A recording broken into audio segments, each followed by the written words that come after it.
The banana bias. How our brains pick food. Emma had a rule. Never start a project the night before it was due. On Tuesday afternoon, she broke that rule. Her science fair poster was due Friday, and she had done exactly 0% of it.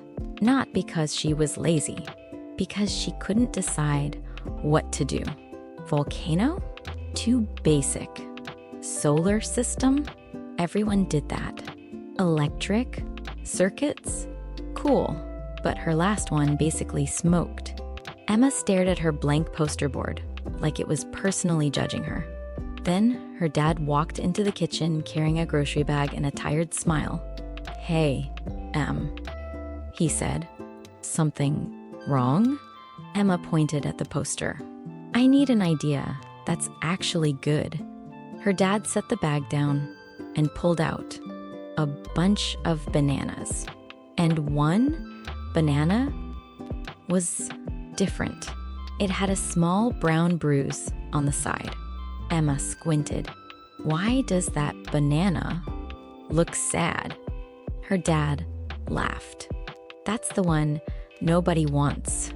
Emma's eyes narrowed. Her brain had that little click it made when she was about to become a problem-solving machine. "Wait," she said slowly. "That's it." Her dad blinked. "That's what?" Emma grabbed her notebook so fast her chair squeaked. "I'm doing my project on why people choose what they choose." The next morning, Emma walked into school with a plan. She asked her teacher, Mrs. Carter, if she could run a small experiment during lunch. Mrs. Carter raised an eyebrow. "As long as nobody gets hurt and nothing explodes." Emma smiled. "This one is about bananas." Mrs. Carter stared at her for 2 full seconds. "Carry on." At lunch, Emma set up a table with a neat sign. "Free snack. Pick one." On the table were 2 plates.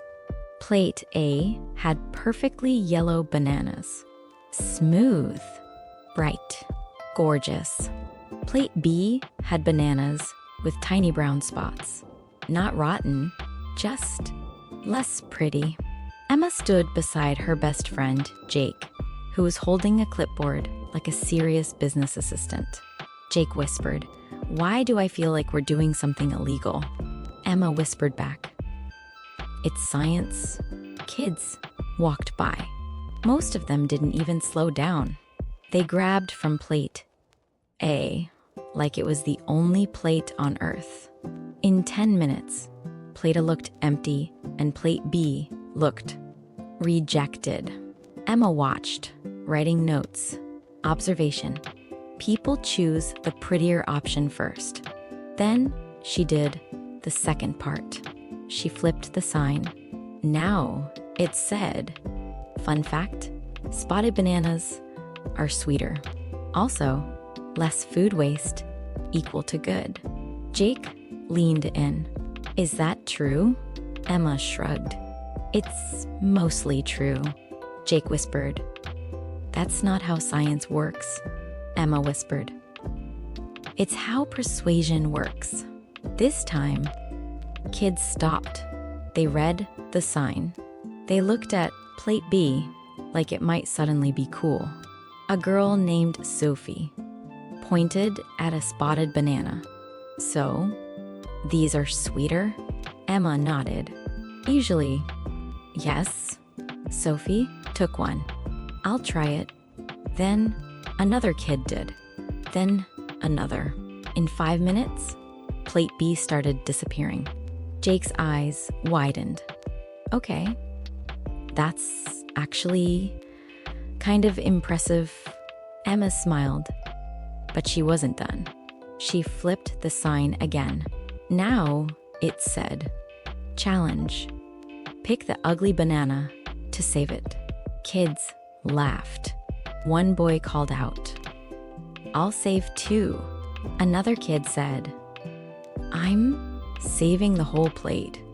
Plate B disappeared like it had become a trend. Emma wrote fast in her notebook. Result? Looks matter first. Information changes choices. A story changes choices even more. That evening, Emma built her poster like a detective report. Title, in big letters, The Banana Bias. How our brains pick food. She added graphs, photos, and one big conclusion. Sometimes people don't choose what's best.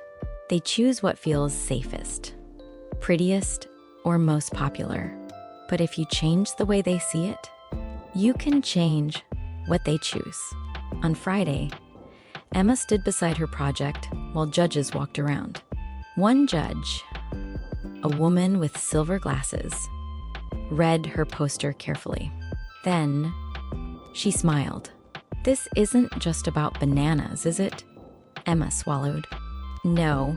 The judge nodded, like she understood. "It's about people." Emma quietly pointed to her final line at the bottom of the poster. "When we waste less, we learn to value more." The judge picked up Emma's notebook. "And you tested this in real life?" Emma nodded. The judge laughed softly.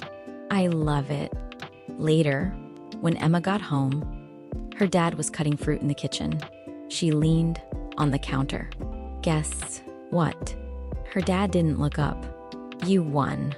Emma blinked. "How do you know?"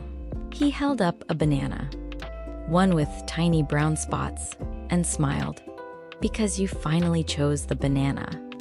Nobody wanted. Emma laughed.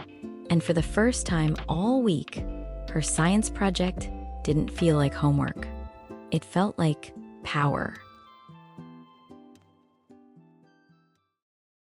If you liked this story, please like the video and subscribe for more stories.